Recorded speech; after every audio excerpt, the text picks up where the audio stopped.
Yeah. Holy smokes, I got to get the screen right now. New equipment. What's up, folks? Jeff Colson here, Junior Hockey Live. Give me a second. I will get the camera corrected here. All new stuff. So, different angle, different equipment, different lights. So, Junior Hockey Live, Jeff Colson with Mike Bloomer. Bloomer. Hey, Jeff. Here again, right before the holidays to say hello and to talk a little junior hockey. So, how you doing, Mike? I'm doing well. How's things on your end? Still recovering from the great coffee caper from last week. That was, man, oh, man. That thing took you down for a while, huh? Oh, man. I ruined almost everything I had. All my scouting notes were sitting right in front of me. All my, what we do here, all the stuff from the other stuff, all the junior hockey advisor stuff, and the electronic equipment. And I couldn't have, here's the cup. I couldn't have taken this cup can't see it. It's over here. This is the cup. I couldn't have taken it and poured it more directly in the middle of a laptop and have it cascade over all the paperwork on the desk any better than it did. It was the perfect disaster. And we know your reflexes aren't what they used to be. So you weren't able to manage the crisis probably in a timely manner. No, and it's not like those commercials. I did have a paper towel because I had something I was eating, and it isn't one picker upper. It just absolutely didn't work. So, but the new equipment's fun. Got some new stuff I got to get used to, and more improved and faster and better. And we'll see how it goes. I say that knock on wood just to make sure. So anyway, Junior Hockey Advisor, Junior Hockey Live. Junior Hockey Advisors on Sunday or Monday nights. This last broadcast before the end of the year, we're going to just kind of cover the basics, cover a little bit about what's going on. And any exciting news with you, Mike? Anything good happened this week? Any good hockey? Well, I mean, I was able to watch a lot of hockey now, still kind of being trapped at home with battling COVID. So I think I'm on what am I on? Maybe day 10 or 11 or something from it. So I'm now able to kind of venture out and, be a part of the community again. But, I wasn't able to go and coach the games that I had over the weekend and whatnot. So I was able to watch a lot of hockey and do some scouting. We had a couple midget tournaments that were going on that, I wasn't able to be at in person, but watched a ton of games on Live Barn and Hockey TV this past week. How about you? Nope. Nothing? I didn't do well. Family in town. Family coming into town and family. Remember, we got a brand new place and we had boxes stacked to the ceiling in every room, and we had to, either hide those boxes back in the storage unit or unload them. And grandma comes into town, that changes things. My son comes into town, my daughter. By the time everybody gets to the house, gets filled up, it's like, there's as much as I needed to be out on the road. I found some events this next weekend after everything calms down that I can go. So I'm gonna go watch some good hockey this weekend, which normally I wouldn't do, and we'll get rolling. But let's talk a little bit about, first of all, can you take your camera and tilt it down a little bit so people can see what monstrosity we got a little Christmas theme here. What the heck is that? It actually used to light up, and it says light that shit up is what it says, and the actual shirt would light up, but that doesn't work anymore. So now it's just so you just kept the rummage sales shirt after it stopped working? Yeah. I mean, it still has everything you need, just it doesn't light up anymore. How do I get along with you at all? I mean, what is the attraction that, we even get along? Dude, I'm whatever. That is this is a professional operation here. We're supposed to look good, as good as I can with this mug. I guess when you look at it that way, whatever you wear doesn't That's right. It won't offset what I look like. So, hey, listen, if you handle your side of this podcast, so you're actually over here, you handle this side, I'll handle right here. Yeah, you do that. Okay. I needed a controller where I can actually zoom in and zoom out. There are tactics, there are many tactics I could use. I could just do this and we'll move on. You'll see our followers start declining if that's the only view. Now the problem is I got to actually figure out how to get you back on again. Not that good with this stuff yet. New equipment. Hey, look, if you're on and you're watching, which I don't know who would be watching this, if you're me, say hi. Let us know where you're at. Andrew's already on from New Brunswick, Canada. What leagues are we talking about today, Mike? Well, since most of the teams or leagues, I should say, are going to be on a little bit of a holiday break, we're just going to take a pause and take a look at the USHL and, talk about who's on the top of the standings in that league and talk about who the top scorer and top goaltender is. Then we'll go to the North American League. We'll go to the NCDC and kind of do the same roundup. And then we'll talk a little bit about the NA3 just had their big showcase in Blaine. Yep. That's their big, weekend where a lot of the scouts and different like NA scouts will come and watch and in different colleges, whether it's the NCAA, D1, D3, ACHA, like some of those top D1 programs are there. So that's a big weekend for them. So we'll just kind of talk about how that weekend roundup went. No problem. Sounds good. All right. Let's jump right in. USHL. I'll get us. Yeah. So the USHL. What the heck? Just give me a second. All right. Hang on. I'll hang on. I got to get the league up, don't I? That's helpful. But yeah, while you're pulling that up, if we look at the two different divisions in the East Division, the Chicago Steel, they're currently at the top of the standings, 18-5-1. Obviously the U.S. development team is right on their heels, but credit to them for again they're kind of a perennial powerhouse in the USHL now, and at the pause right here they're top of the division for the East, and then out of the West, the Fargo Force, they're number one on their side with a 16-5-0 record. So not. They're not always up at the top. They're obviously a good program and whatnot, but it's a good season for them. Yeah, it is. Fargo's doing really well. Lincoln's doing really good in that Western Conference. But what I like right now in the USHL is, the Steel are kind of being the Steel. They're doing what they do. So Fargo and the Steel have kind of, separated themselves. But look at the fight for second place in that Eastern Division right now. I'm not sure if that's big enough for people. Let's see if I can expand that out a little bit so you can see that a little bit better. Look at the fight for second place here.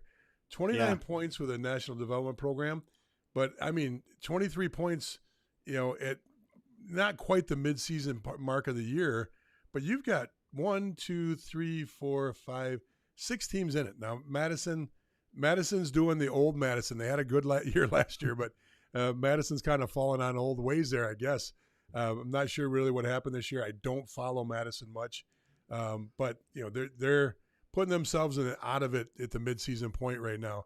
But you go over the other side too, look at Fargo's doing what Fargo does right now. They're running away. Lincoln's got a chance there, but between Lincoln and let's say Sioux, you've got 4 or 5 teams there that literally are 1 or 2 games away from being neck and neck.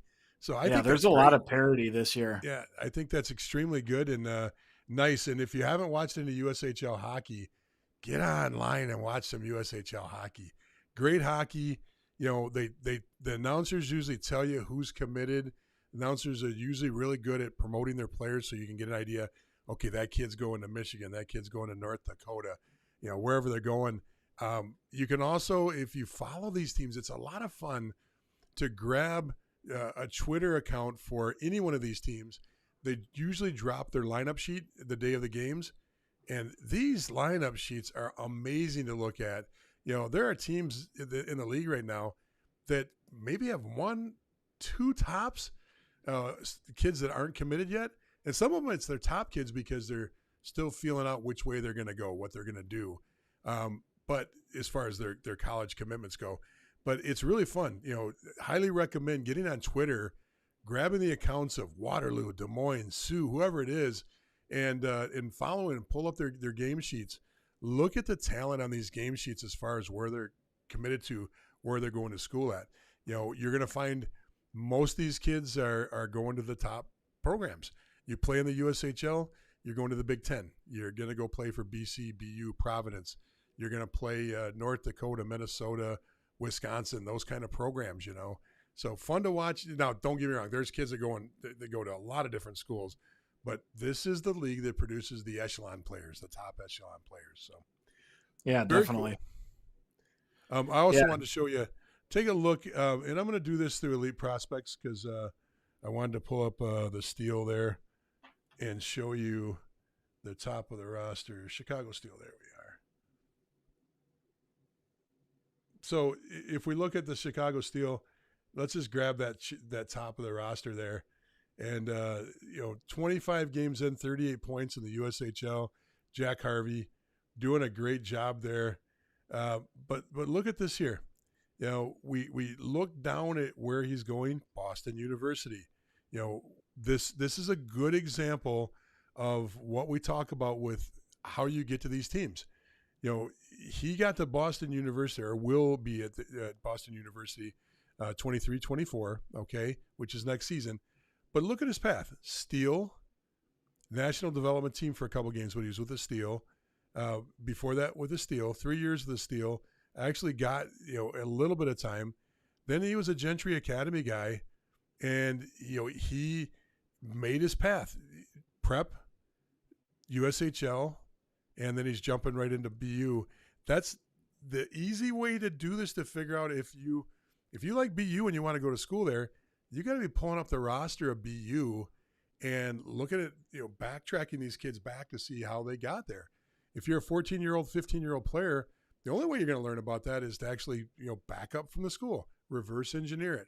It's a great tool, works really well, and you can pull it up. Now, another nice thing is, here's another one of those tricks of how to use EP effectively and get better at it. Hit that Boston University button. It'll pull up this page here. Okay, now if you look here, they've got a list of 12 players and 2 skaters. But look what year it's set on. It's set on 23-24. So now you get an idea of what's coming into their class, and you can look at all these kids. What kids are they bringing in? Where are they coming from? Let's pull up Nick here, the first kid. I am not going to try to pronounce his name, but Tri-City Storm, USHL, going to BU next year. Thayer Academy. He went to the national team for a few games when he was playing for Thayer. Then he went up to the BCHL 1 year, went to the USHL, then to BU. You're going to see BU take a lot of prep kids, so expect to see a lot of prep kids on a BU BC team. So if that's where you want to go, you might want to try to put yourself in a spot where you're playing the same kind of hockey that they want. If that means going to a prep school and that wasn't in your plans, well, maybe something to think about. I'm not telling you to go to prep school. I'm telling you to think about it. So does that make sense, Bloom? It does. The other thing I was just gonna say is, if you're a college hockey fan, a lot of people will watch the USHL just to see, some of the kids before they get into college, like what they're going to look like and how they play ahead of time, especially if you're following a particular school and you're kind of tracking some of those guys like you see on that list you showed of the BU guys that are going to be there in the next couple of years. If you start following them, through the USHL, it's kind of fun. It gets you a little bit more involved in the league. But what's really cool now is because there's so much talent in the USHL, you're going to see a lot of these guys as first round draft picks in the NHL, or they're going to be drafted somewhere in the top of the NHL draft. And even if you look at the Steel, they have the Celebrini kid. He's going to be a first rounder. It's a matter of how high in the first round he's going to get taken, but he's another stud coming out of their program. You look around the other teams, everyone's got guys that are going to be drafted at some point into the league. So not only do you get a chance to look at them before they get to college, but you're looking at them before a lot of these guys will become pros in the NHL. Very true. Very true. I would say being drafted and being an NHL are two different things. Vast majority of first round, second round players make rosters, AHL and NHL rosters. You start getting down to that third, fourth, fifth, sixth, seventh pick. Things change drastically as far as where you end up playing. Not really the same as being drafted in the USHL or being drafted into the NAHL. I can be the last guy taken in the NAHL and be a roster player because a lot of times in the NAHL, they take some home run hits when they draft a kid. In other words, when you're in the USHL may use their last couple picks to pick some really big names out of Europe that they might get to come over to the United States. So they don't need to use them as a first or second round pick. And so the NHL, it's the top of the top players. and working your way down. And when you're doing junior drafts, it doesn't necessarily work that way. You could even go into major junior and look at the drafts, and that doesn't work that way. A major junior draft, an OHL draft, you might see a kid that's the best kid on the team if he goes to play for Windsor. I'm just picking a team. He's the best kid on Windsor, but he was one of the last kids drafted on the team. And what you say, why is that? Well, it might be because the kid, was wavering between going to play NCAA and playing in the OHL, so they didn't want to waste a top pick on a kid that they weren't 100% sure that the kid wanted to play major junior. Maybe the kid had an opportunity in Europe.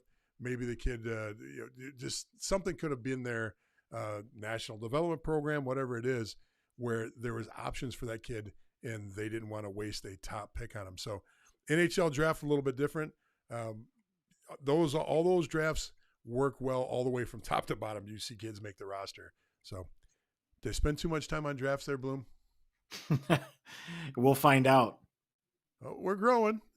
Okay, let's say I had a couple people before we get out of the next league. Andrew's on. I already said hi to Andrew. Excuse me. Michael's on from Greenville, South Carolina. Good to see you on. Andrew did leave a message with us, and he said, if you are interested, if you want a World Junior update, it's Canada 1, Slovakia 0 in the first period. Way to blow it for me, Andrew. Okay, I was going to get off of this, and I was going to watch the game from start to finish. Guess not now, but that's okay. Well, that Team Canada team is it's loaded. I agree. And then Unita, come on, and she says game will be on, and she gives you a code you can or what do you call that? Blue? It's a link. A link. There you go. She gave us a link, so anybody that's like me that wants to watch it afterwards, you can go to the link. Yeah, I think that's really funny too. Yeah, haha, Andrew, ruin it for me. It's always fun talking to a dinosaur. Why? Why do you got to go there? Before we jump leagues, let's make sure we highlight the top scorer, which you actually already did. It was Jack Harvey from the Steel. So we highlighted him. He is a BU commit. He's 25 games played, 20 goals, 18 assists for 38 points. Again, over a point a game player. It's really unique, or it's not unique, but it's funny to see that we talked about the Steel being the number one team in the East, and the top scorer plays on the Steel. When we look at the top goaltender, he actually plays for Fargo. So the number one team in the West has the top goalie. The number one team in the East has the top goal scorer. So, well, we can pull him up and give him a shout out here. So yeah, that's Matej, Matej, Maryanov. I just gotta scroll back. I had him up earlier.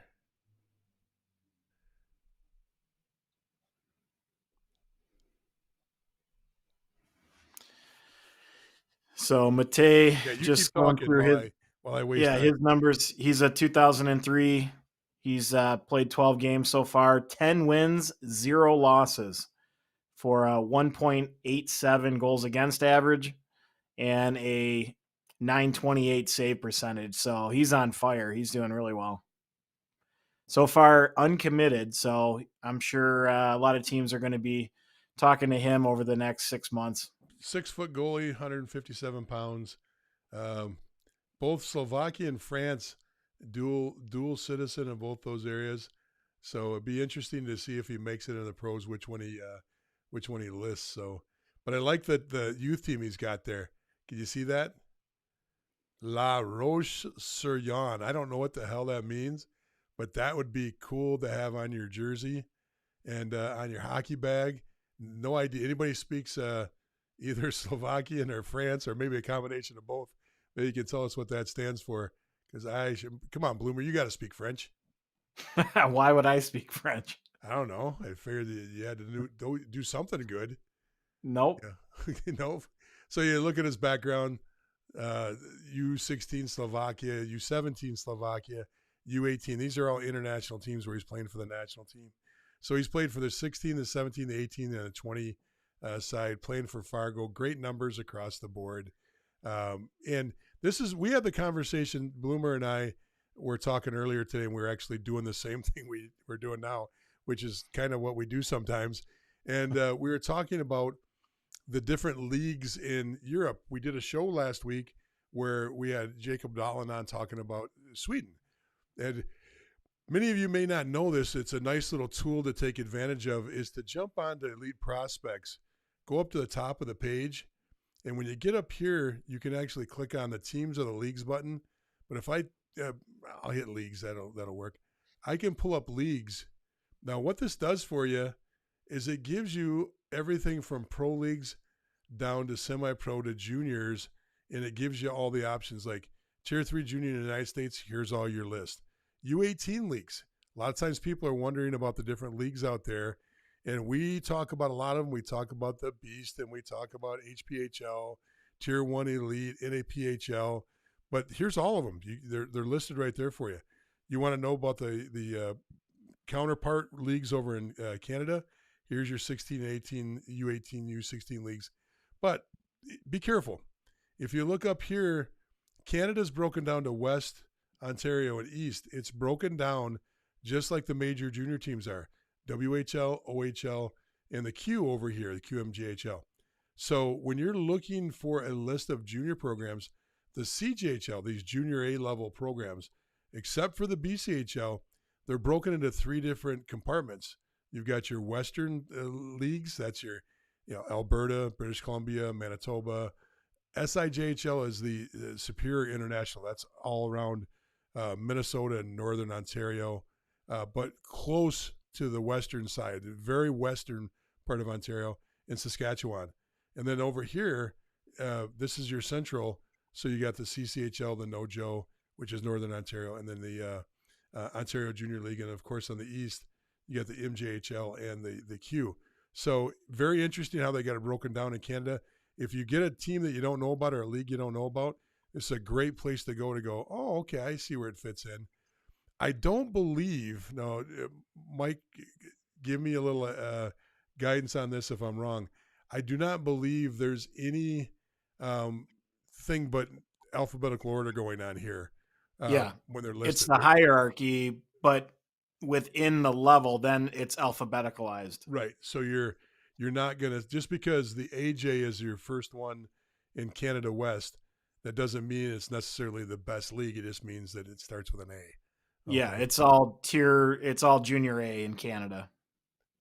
Very good. Very good. Anthony jumped on, saying it says we're giving him out great information. Good to hear. You must be talking about when I speak. We're winging it.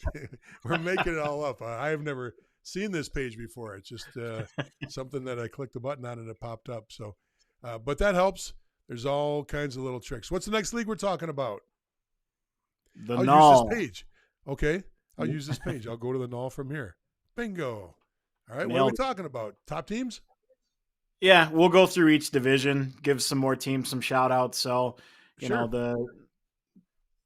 you're right there on the central. You can see the Austin Bruins. They're, leading their pack 18-5, 41 points on the year. We highlighted them earlier in a podcast against a couple of teams that they were matching up against just to see if they were going to assert themselves or fall back to the pack. And as you can see by their record, they just keep winning. So, credit to them. They're off to a good start. If we move down to the East. Yeah, just pointing out on that, they're going to be 4 teams that make it into the playoffs here. So right now, the Minotauros are sitting on that 4th spot with 28 points. But St. Cloud and Bismarck still in the game here. It's a long road yet. So even though an 11 and 12 team is there, Bismarck gets on a little bit of a roll, gets on a little bit of a heater. They're back in this game here. They're jumping up. And look at the top. The Minotauros got 2 more games at hand. So if Bismarck just catches up with 2 games, all of a sudden it's a different game, because actually if they had 28 games with the 4 points that they could possibly get, they're tied up here. So there's a great race going on from North Iowa all the way down to Bismarck, especially since St. Cloud and Bismarck have got 2 games at hand. That's awesome. That's the kind of – this makes it exciting for everybody, because when every team is still in the playoff hunt, man, does that make it fun.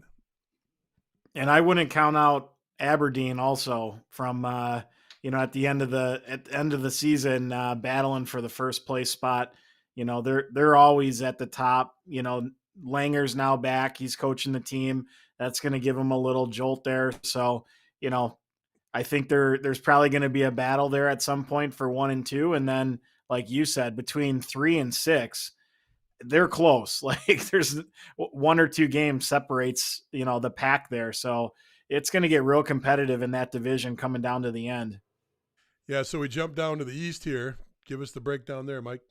Yeah. So Maryland, they're, currently they're number one in the league as far as points with a 22-7 record.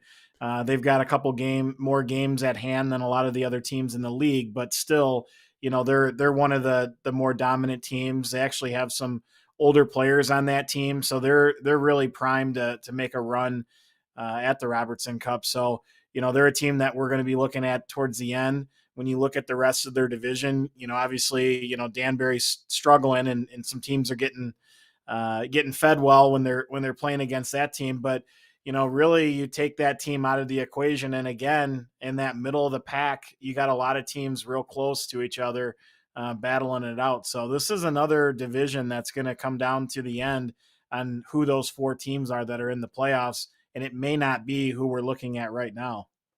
Well, I'm going to pull up and let's do this on the NAHL site versus doing it on the EP because it's a little bit easier to see the statistics on this.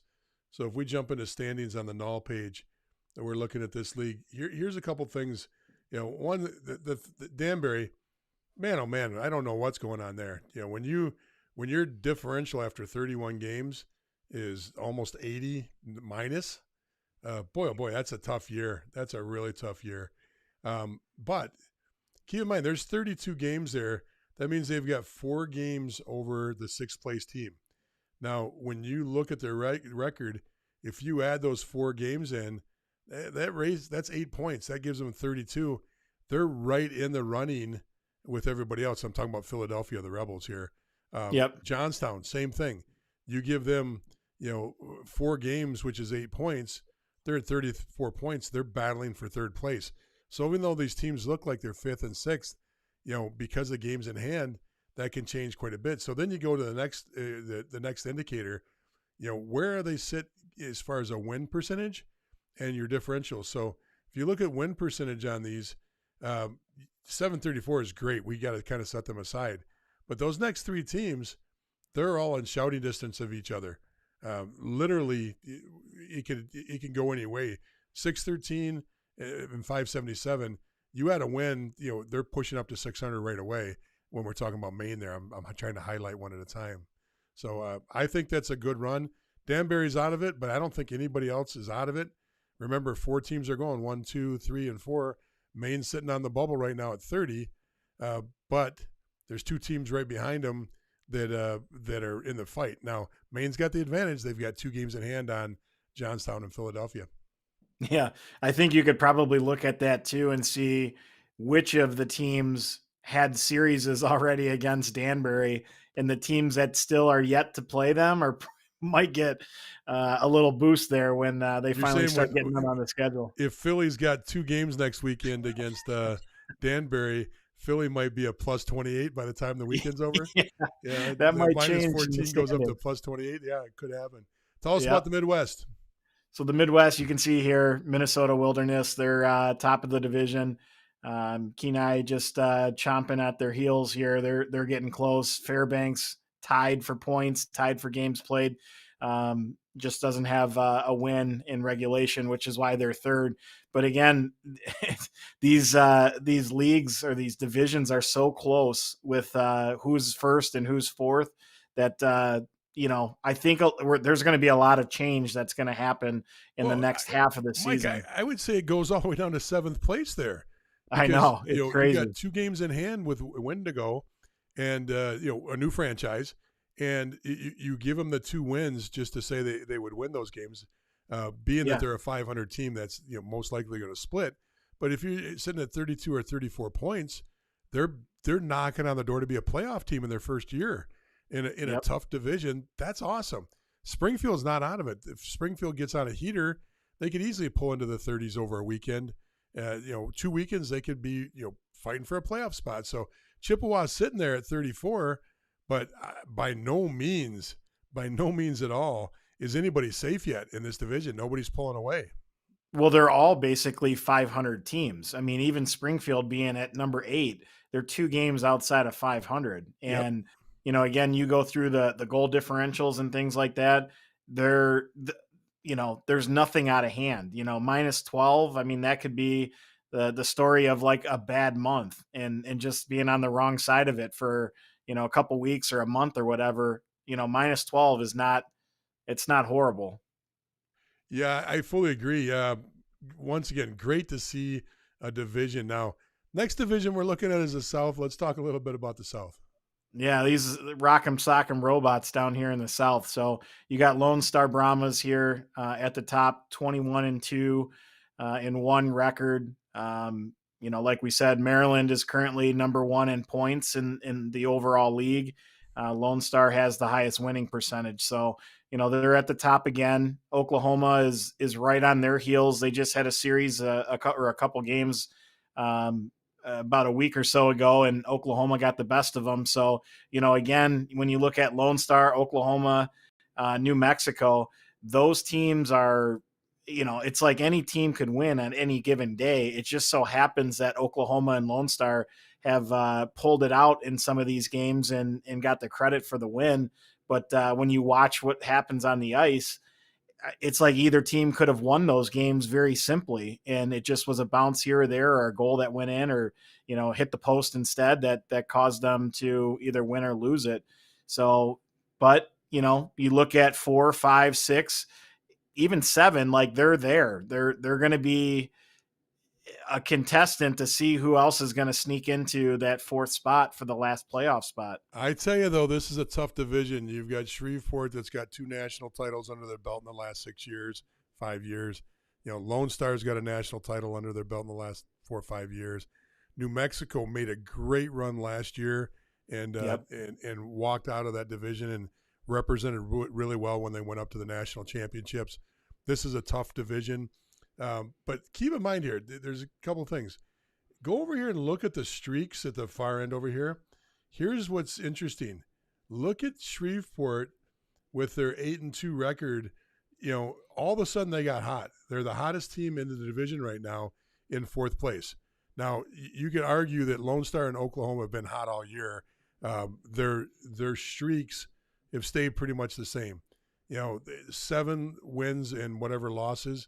That's the lowest mark for both these teams since probably the last 7-8 weeks.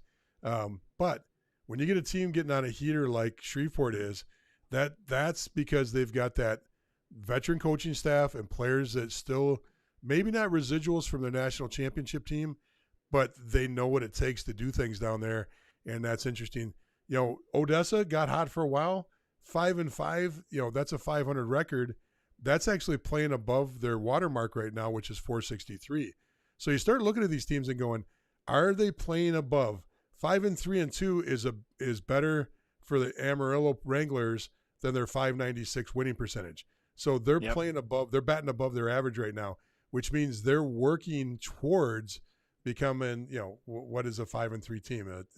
750, but here's another thing to look at in this whole thing is jump up here and put this into league perspective where you list them all by league.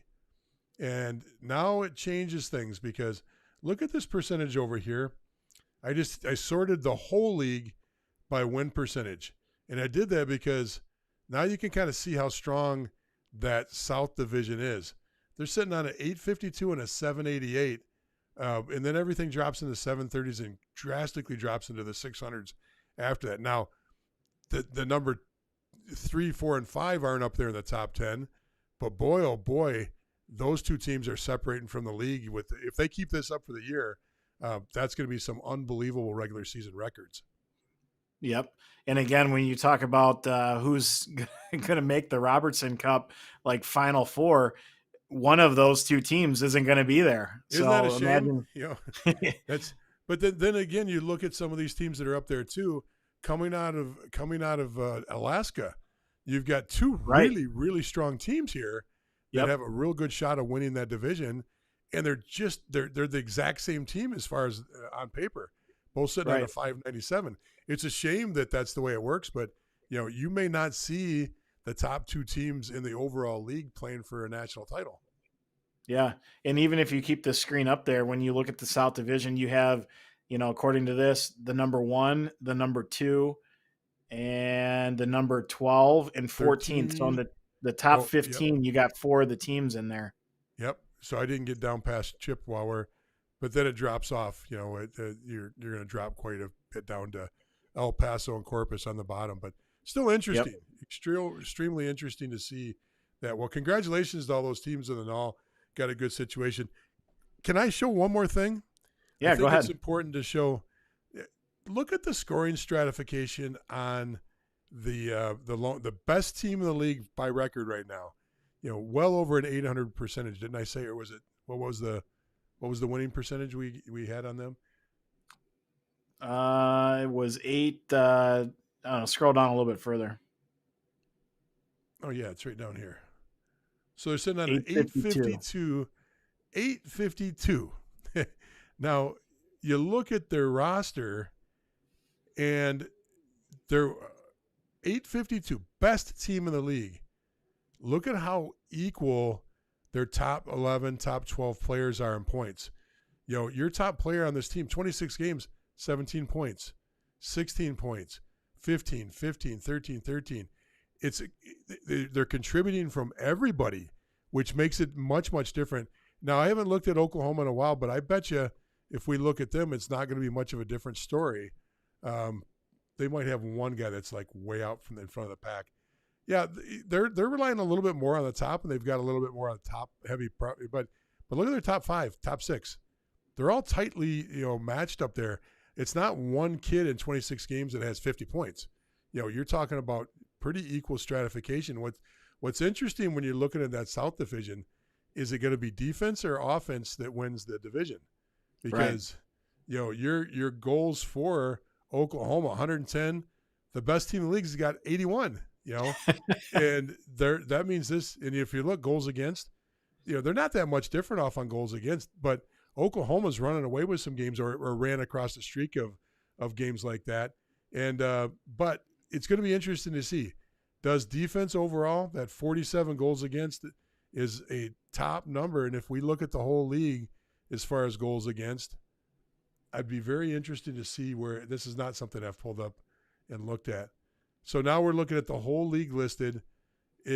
Top 2 teams in the league, there they are. Same thing, Lone Star, Oklahoma.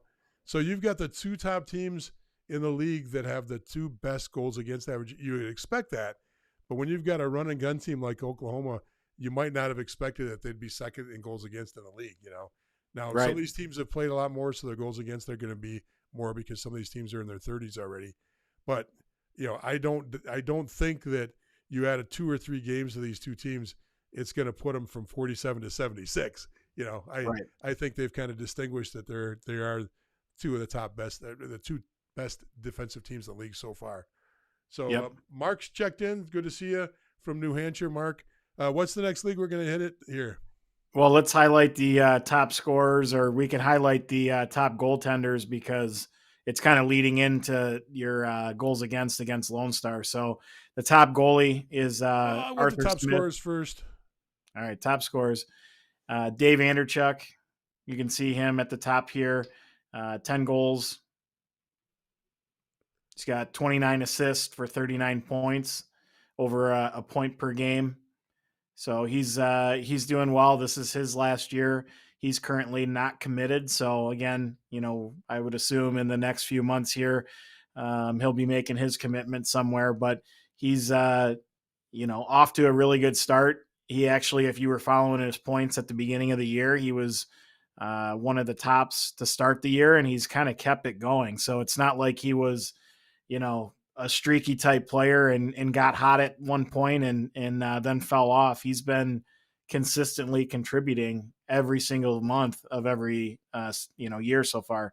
So credit to him. Good job. Hopefully he has the opportunity to get committed here, sooner rather than later. He's obviously got good connections from his father with the Anderchuk name there. But yeah, good job for him. All right, let's jump in the goalies. Yep. So top goalies, you can actually see 1 and 3 on the list are both from Lone Star. But number 1, Artie Smith, he's an 04, played 13 games. He's got 9 wins, 1 loss, 140 or 124 goals against average, and a 942 save percentage. So, really good numbers. As I mentioned, number 3 on the list is also from Lone Star, William Graham. Again, that's the goals against average and the save percentage is really good. So it's no wonder their goals against is so low and their wins are so high because they're not giving up much. A little over a goal a game they're giving up. That's pretty good. Either one of those guys committed? Yeah, Arthur Smith is Princeton University commit, and William Graham is University of Wisconsin commit. Big time schools, big time hockey schools, and anytime you can go to those 2 schools from the North American Hockey League, you're on top and you're doing something good because you're not seeing a lot of Wisconsin players coming out of the North American Hockey League. So good for both those guys. That's great. Good. And even when you look at number 6 on the list there, Cameron Corpy from Oklahoma, we were talking about their goals against. He's a Western Michigan commit. So those are 3 big time schools that are committing kids in the North American League. And historically, the NA has done a great job advancing goaltending, and these guys are right up there with some premium programs. You know something about that program at Western Michigan? I might have went there. So yeah, I do. Did you drive through there or go there? I know. I actually went there. That was one of the schools I was able to get into. Very good. Okay. Okay. All right. What's the next league? Now we're going to switch over and go to the NCDC. Okay. So I got to go USPHL. Boom. Their site they don't do it for whatever reason. They don't list it as NCDC when you're talking about when you're looking at their standings. Yep. Their website is USPHL. Okay, so here we go. Tell me about it. Yep. You got the North. You got the New Hampshire Junior Monarchs there at number 1. They got 30 games played, 17 wins, 9 losses for 38 points. We I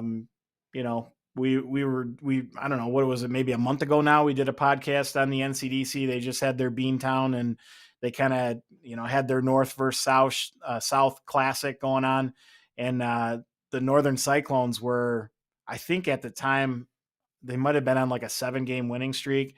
They were just tearing it up at that point. And it looks like they've come down a little bit from that point in the season. So you can see New Hampshire just took over, and they're now they got 5 more games played, but they're number 1 in the division.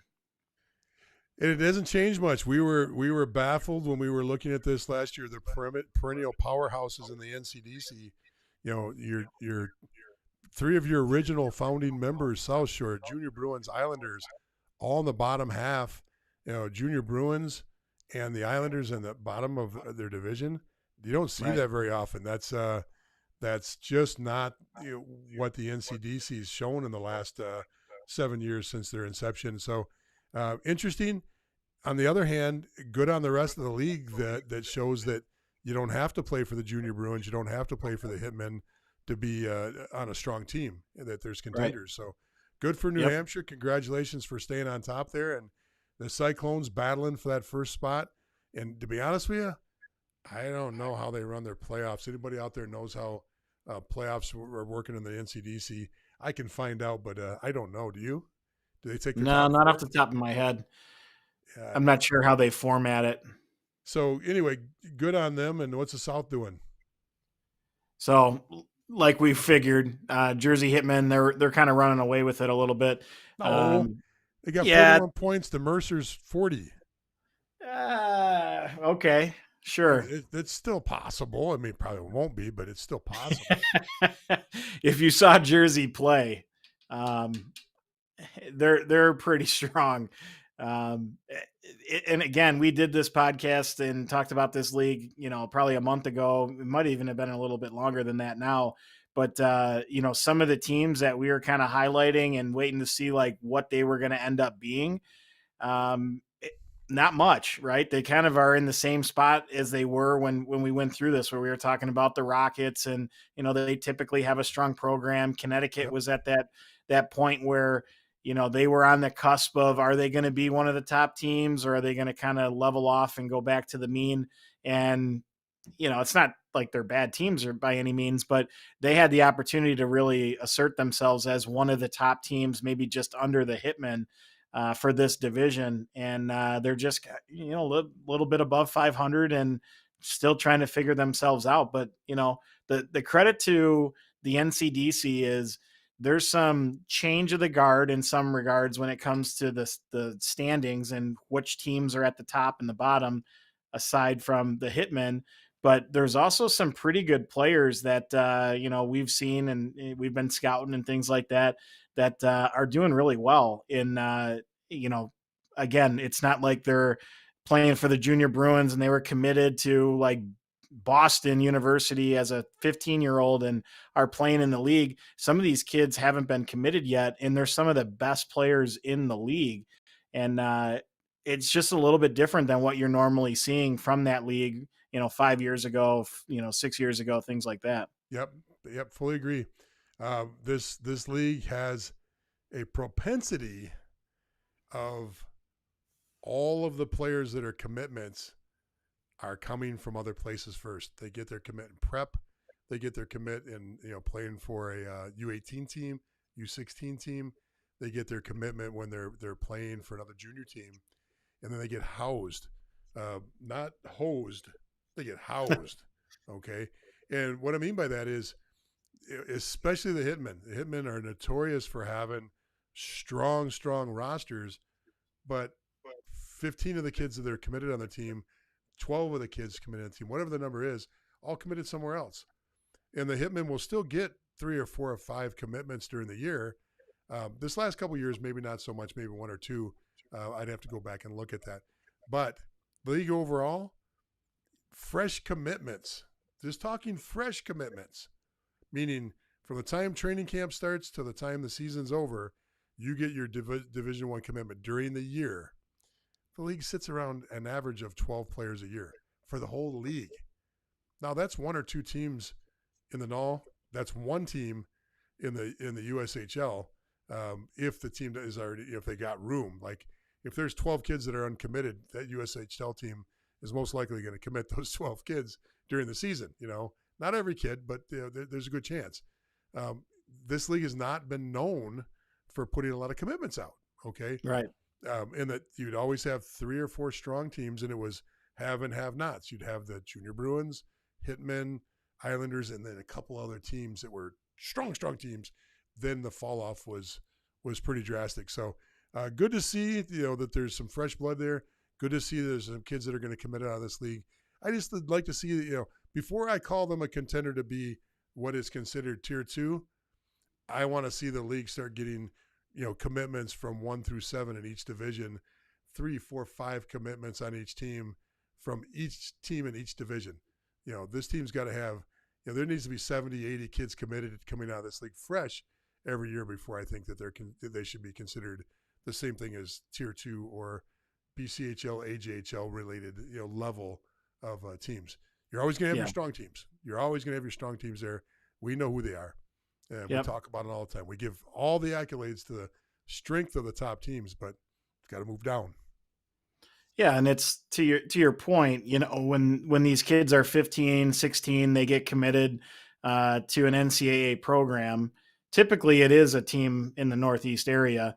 But once they get committed, if they can't make the USHL or they're just one of those bubble players, instead of them trying to figure out where to play, do I go to the NAHL, do I go wherever, because they already have their commitment, they're just going to stay home or at least stay within the region up there and play in the NCDC, continue to get stronger, learn more of the game and things like that. And then they'll end up going into college. Yeah, to your point, because there's it's all those other kids that haven't got committed that usually have to play in the NCDC do well enough to then get into the North American League and, play on one of the teams there to get the commitment, because there's not enough kids in the NCDC that are getting Division I commitments Yeah. that haven't already been committed when they were midgets. And that's what your point is. And my point is, you're not going to see a bottom third team get that Division I commitment from BU to stay in the area,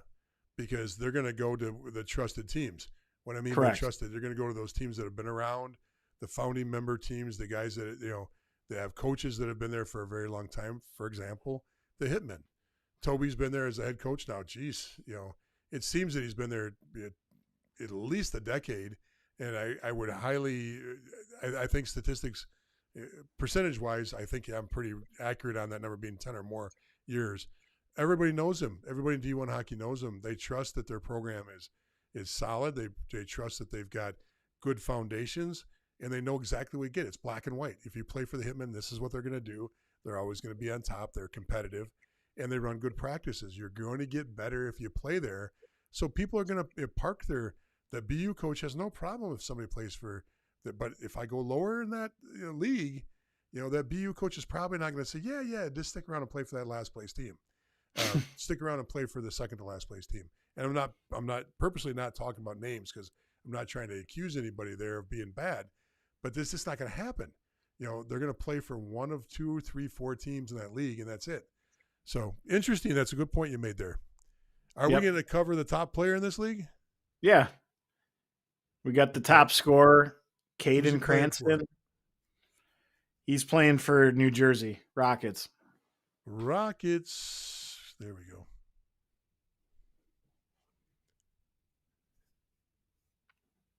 Why? He's 2004. Why don't I just go to players and see if they give me man, they don't make it easy at all, do they? No, and their page was down earlier today when I was looking at it too. Scoring leaders. There we go. There's Caden Cranston. You know what I like about him? You probably can't see it here, but anybody with a linebacker neck like that kid's got, when your you neck got to share your screen. Oh yeah, we're not on the screen share. It's just a picture of me. Anytime your neck is equal to your ears, that's a good thing, man. That's a good thing. You're not going to get many concussions when you got a neck like that. So good for you, Caden. I thought you were going to comment on the fact I think he's a Rochester, New York kid, or at least somewhere from your area. So I thought that's what you were going to say you liked about him. I'm not a homer at all, so don't. Oh, yeah. But anyway, Caden here, he's played 29 games, 12 goals, 29 assists for 39 points. Again, anytime you're putting up more than a point a game, you're involved. That's for sure. So, good job on his part. His team, is kind of middle of the pack right now. So, who knows? Maybe they do get hot. We were hoping that they might, or not hoping that they might, but thinking that they might get hot and kind of show their true stripes is what they normally are as a program. And they just haven't quite taken that step, at least in the wins-loss record. But obviously they got a really good scorer and player in Caden. And Caden is what year is he? He's an 04. 04. So I'm very curious to see where Caden ends up next year, because we've got a whole nother team in the NAHL. We, meaning the NAHL, has a whole nother team to fill. Do you start seeing somebody like him jump over to that new Rochester program and fill there? So very interesting to see. The other thing I think was interesting you just brought up, Mike, is you said anytime you've got a 1.34. Now, here's a real interesting fact. At some point, I'll put it together for the year. I do this every year. I'll put a conversion rate together from last year's guys that came over from the NCDC. So you can do this for every single year. I'll take the top guys that came from the NCDC, and I'll track their points, and I'll put an average together of the points. So let's say the top 10 guys from the NCDC come to the NAHL, and I'll do this for the USHL too. There's not NCDC guys, but for the NAHL guys that go there, and put a conversion rate together. And it's usually about the same every year. So is 1.34 points a game. What does that convert to in the NAHL? Now, I would venture to say that's about a 0.5 or 0.45 in the NAHL, but that's something that you really got to pay attention to. When you think, clearly he's tearing it up. Clearly he's putting himself on a track to be a great player. But that transition as he moves up to the NAHL, possibly moves up to the USHL, BCHL. If he moves, he might stay right in that league and be very content. But what does that mean? What does it mean when I get a guy that, let's say he ends up with 70 points for the year? What does that convert to, or what does that project? I should say project because, there's no hard number on this. You're projecting what they can do. I would say that projects out to a 35-point first-year rookie in the NAHL. That's damn good. I mean, you get a 35-point guy. If he transitioned over and put up 35, 40 points in the NAHL, you're going to get noticed. You're going to go somewhere. You're going to play somewhere the year after that. You agree with that, Mike? Yeah, definitely. And I was just going to add too, when I'm looking at a kid that is more than a point per game type player, and even if you get even higher than that, some guys, depending on the league they're in, they're 2 points or more. What's impressive about that is most people think that this kid is and I don't want to talk specifically about Caden, but any of the kids that are over a point a game or more type players, that all they have to do is basically lace up the skates and go out there, and they're just so much better than everybody else. That's why they're putting up those points. The reality is they're putting up those points because they're working their tails off in each game. They're not taking any game for granted. They're not, I'm too cool to put up points today. Like, this team's not good enough, so I'm just not going to, give 100% effort. The percentage of kids that are going to go 100% effort all the time, and if I'm good, I'm going to be good in every game and be good in every shift, is so few compared to the kids that might have equal talent, or even in some cases more talent than some of these kids, but they don't bring it every game, and they're That's content. Part of the maturity level. Yeah, they're content being good, but maybe not pointing in every game and whatever else. It's funny when you look at and I coach teams, so I'm trying to instill this in a lot of my guys, where my top players, they need to be top players in every game. They can't just be considered a top player because everyone knows they're good.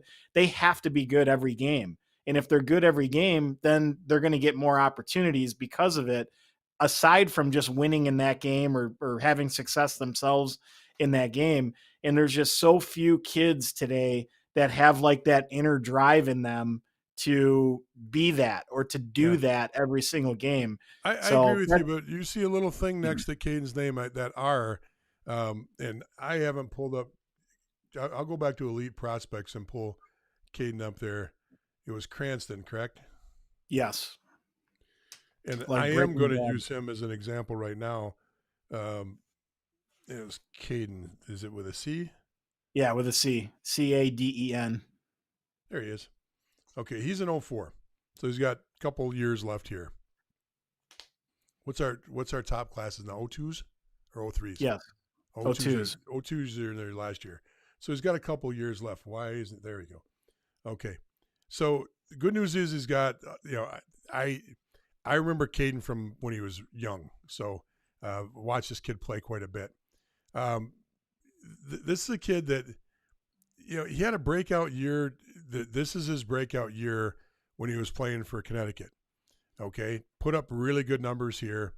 And they played Buffalo Stampede, which that's a head scratcher because I think the kid was better than that, but he had breakout numbers. Now here's a perfect example of what we're talking about. That scale for leagues. USPHL Premier, he pumps up 63. Right now he could pump up those same kind of numbers, but he's on pace to be, his projected numbers are 65 points, which means he's putting up about the same numbers there. That's darn good. There's a big difference between Premier and NCDC. He's outperforming what is expected of a kid that's playing, and I don't have the ratio right now, but let's say, 10 points in the USPHL Premier equals 5 points in the NCDC.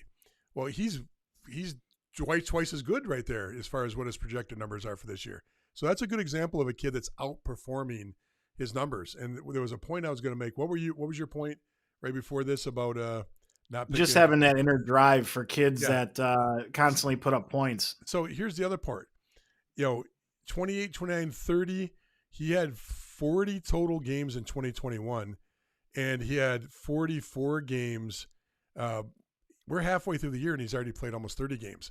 So part of that bringing it every game for guys that are stepping up into the higher levels, especially coming out of 16s and 18s into juniors, even harder coming out of prep or high school into juniors, is the length of the year and how many games you've got and learning how to bring it. Because, a lot of these kids have never skated a 15 or 20-minute warm-up before. So not only are you warming up with your players off ice and you're going through the ladders and you're doing your sprints and you're playing with a soccer ball, you're doing all the things you do. You go in, you get a little sweat going there. You go in, you get dressed, you go on the ice, you do a whole warm-up, then you jump on and play 3 20-minute periods and maybe an overtime period. A lot of these guys are just not used to that much ice time. They're coming out of high school where maybe they played 15 or 17-minute periods, or prep where they're playing 15 or 17, depending on what league. Some play 20. But if you're playing in some leagues, you're playing 17-minute periods. And you're playing 3 where you're playing 2 back-to-back periods without a cut, with 1 cut, and you're doing a 5-minute warm-up. That's a huge difference in the amount of time you're on the ice skating than you're normally. Not only the amount of games, but the amount of actual ice that you're on, skating and sweating during the year. So not only that, but remember, you're playing for the Buffalo Stampede. You're practicing 2 or 3 times a week. You're playing in the USHL or NAHL. You're practicing Monday through Thursday, and you're doing a warm-up skate the day of the game. Then you're playing your game. Then the next day you're doing a warm-up skate, meaning you're out on the ice in the morning working on the power play. You're working out the kinks on your breakout. You might spend a half hour, 45 minutes, or an hour on the ice on game day for practice with a team. So totally different world. And to be projected to still get into that kind of numbers, good for him. But that's also the fatigue. One of the things I noticed the most when my son was playing junior hockey, his maturity on how he went about the game. Used virtually no energy in warm-ups. No energy. Went through the motions and did the minimal to get warmed up, because that was the way his team was taught. They were taught, don't go out there and try to score hat tricks and pick up our corners. Go out there and warm your goalie up. Get your hands warm. Get your legs loose. You should barely be hitting that sweat level by the time you get off the ice. Get it up to that level, because you just don't want to burn out. And I can remember my first game playing at a high level in that warm-up. By the time the warm-up was over, I was so worried about impressing the other players, impressing the coaches, impressing the fans. I'm out there racing around, hard stops, taking off quick 3 steps to get off on everything. By the time the game started, I was gassed. Now, not only from anxiety and stress, but the fact that I burned myself out in warm-ups. So, and then I noticed, it's also one of those things where the veteran players in junior hockey learned when to turn it on. When you talk about bringing it every game, that doesn't necessarily mean bringing it every shift every game. It means when you get the opportunities every game, you've got to explode and take advantage of that opportunity. There are shifts where, because of the way things are structured on the ice, where you're not touching the puck, when you're not getting out of the zone, there's a lot of NAHL players, USHL players, BCHL players that become really good at just learning how to conserve it, so that when it's there, boom, they're able to explode. They're able to take off. Yep. That's it. Yep. That's a good point. I just made an incredible point, and I get a yup. You made an incredible point, Jeff. Yep. I'm proud of you. Okay, that's my new one with you. Anytime you say anything profound, yup. Come on. Well, I was just gonna share, when we still have Caden's numbers up here, when I'm looking at a kid, the fact that when you look at what he's got here, even his high school year, what is that, 20 games and he's 17 points. So he's basically a point a game player. You look at each individual thing that's listed, he is a point or above player in all of those. So, sometimes when you're looking at players as a scout and you see, maybe he wasn't a point of game player, and then all of a sudden, boom, he became a point of game player. And then it's like, oh, well, he finally figured it out. Or sometimes it happens in the reverse where, he's not a point of game, or he is a point of game player. And then all of a sudden he gets to different levels and he can't quite get to a point of game, or he's just kind of struggling. Well, maybe he's plateaued. When Yep. you see So someone that every stop that they've had thus far, they're a point of game player or better, that means they do have that inner drive, because it's impossible to get a point, on average every single game or more if you're taking games off or shifts off. It just doesn't happen. So to me, without knowing the kid personally, I would think based on his numbers, he's got some good inner drive in him to be a good player. And he's showing it now when he's playing against, 19, 20-year olds, and he's still putting up those points. So honestly, he's a kid to watch, down the road here to see what his path is. But again, just looking at numbers, I would look at that and say, well, this is a kid I want to watch more. yep. Perfect. All Hey, right, what I let's get pulled, into. I wanted to show you something on EP though. You just talked about that, but for anybody out there that's not using EP and utilizing all the little features on it, I'm on. Once again, we're picking on a player on a good side. We're not critiquing him. We're talking about being positive, and by no means are we trying to get Caden into college here. We just see some things that we can use here, and since they're positive things, we're not picking on anybody. But if you look at this down here, you can go right down and look at the leagues he's played in that number you're talking about, points per game, it's listed right there. And if you can see, it's pretty much stratified. Well, he's got almost every league he's played in, he's been above one, except for his high school year. And he may have been, geez, that's a few years ago. He may have been a sophomore playing on a high school team with all seniors. So that could be really, really good numbers for high school, even though it's a .85. But his 16s in his NCDC and his USHL Premier, USPHL Premier, all of his numbers have been above one. So that just kind of reiterates what you were trying to say, which was very lengthy, wordy, and redundant. That's what I like to do. I just have to keep circling back until you finally figure it out. All right, we got to be done, man. We got to be done. It's the holidays. We've been on for probably close to an hour. We're way over an hour. Holy smokes. Lengthy, wordy, and redundant. Absolutely. If you wouldn't have said that last piece, we would have been done at 45 minutes. I apologize to our viewers. Some of them have hung in there with us. Well, there's at least one that hung in there. Thank you so much for everybody that commented. Thank you so much for those that are coming on with us on Wednesday nights to talk just about the leagues, just about the players, just about the coaches, and trying to understand how this whole junior hockey world works. Don't forget Junior Hockey Advisor.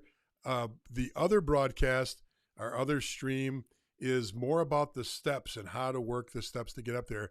Here we spend more time talking about the leagues, the players, and trying to get to know each of them better, and it makes sure that you can understand junior hockey just a little bit better, and when we're not wordy and lengthy and redundant. Mike, thank you so much. This has been great this year. I wish you happy holidays, and I can't wait for us to keep growing this next year and making this just a wonderful, wonderful opportunity for people. Yeah, definitely. We started this maybe a month or a little bit longer, I think sometime in November. So we're just getting started. So, I hope you have a nice holiday season. I know you said your family's in town. That's important to spend some time with them, get recharged for next year. But for those that are following us, and make sure you like and subscribe, because we're really trying to ramp up now starting this next year, and get more information for you all, and follow more of the leagues as they start. Every week is a new information happens, new teams win, new players assert themselves in the league, and we want to help cover that and share it with all of you. So, and give us Jeff, some comments when you go and like and subscribe. You can always DM both of us through the Facebook page or the YouTube page. Send us a message, send us a comment, let us know what we can do better. I get it. We at times, that that way. That There you way go. it gets lengthy and gets redundant, but we'll try to get better. So, everybody, happy holidays. Thank you so much, and we'll see you in the new year. Merry Christmas, everyone.